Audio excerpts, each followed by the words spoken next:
Hey, Doug Upstone here for Vegas Pro Insiders Daily, and it is August. And you know how I can tell it's August?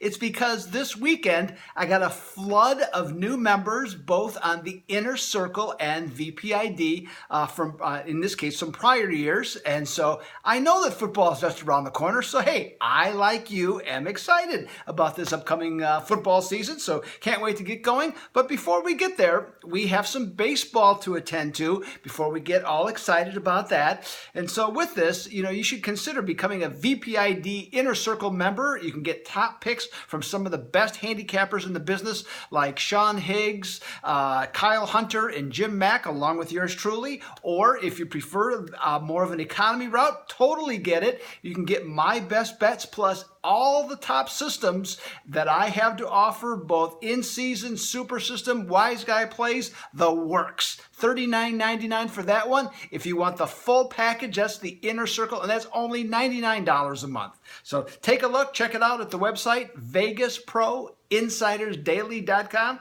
See if there's anything there that appeals to you, and give me a call if you'd like. Send me an email, whatever it is. I'll be happy to work with you to whatever package suits you, because this is what this is all about. That I'm trying to do here is to not just sell picks, but to give you information to help you become a smarter sports bettor. So let's get to some baseball, shall we? First up, division game, St. Louis against Milwaukee. Now we have actually a pretty good pitching matchup with Carlos Martinez going against Jimmy Nelson.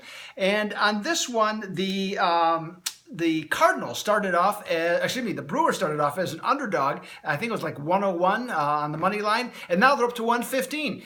And I can sort of see why that could be true, but not entirely, to be perfectly honest. I mean, Nelson has been pitching well, and he's pitched better, especially at home. So I can see that. But look a little deeper. Martinez I think he's 5-2 with an ERA of 1.73 against Milwaukee. And Nelson for the Brewers, he's 0-8 with an ERA of 7.81 against St. Louis.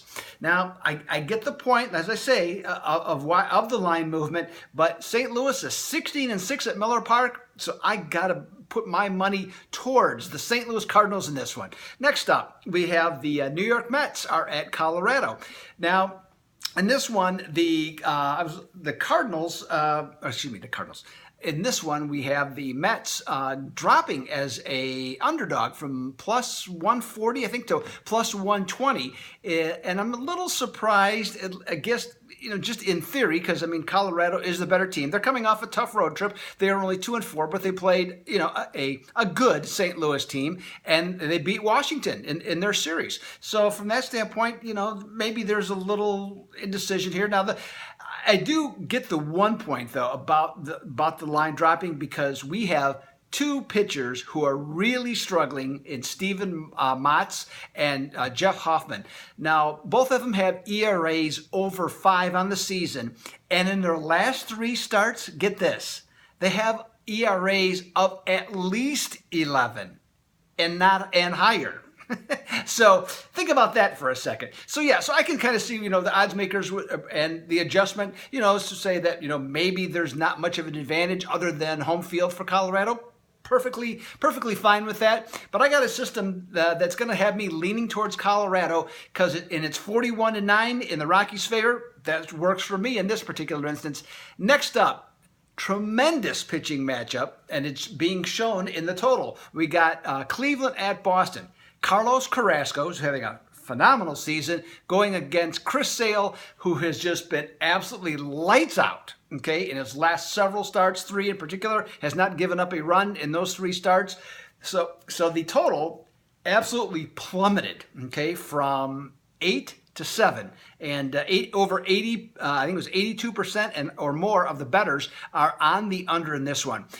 You know what? I can't disagree with it. I mean, when you got this kind of pitching with these 2 starters, you have 2 of the American League's best bullpens. I don't know how you don't think this is an under, but from a wagering standpoint, I can't get too excited about this. At 7, maybe 7, at 8 or 7.5, okay, I could see that. That seems like a good play. But at 7, now we're starting to get into some different territory there.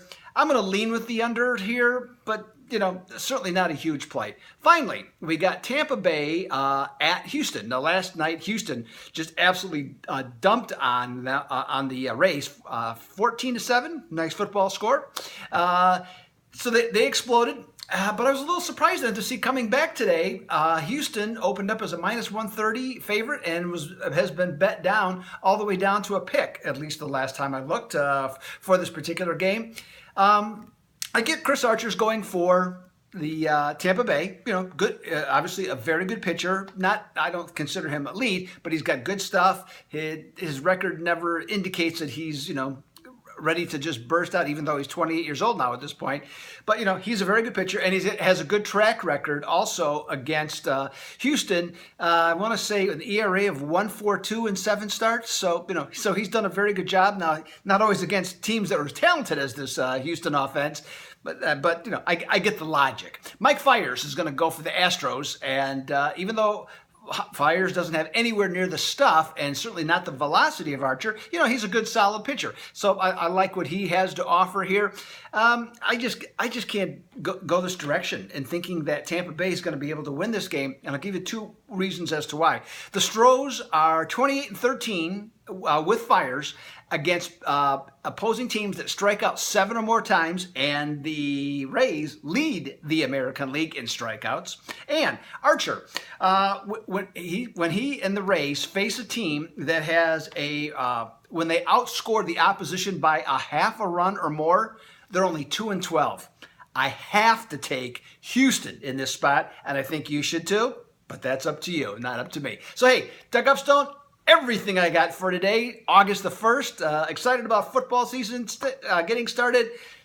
By the way, I'm not going to go nuts on the Thursday game. We'll probably end up discussing that later, but don't get too excited. It's an exhibition game, and it's one of 5 that each of these teams is going to play. So slow it down, big boy. Okay, we got plenty of time to make this all work. So this is everything I got for today, and I am out.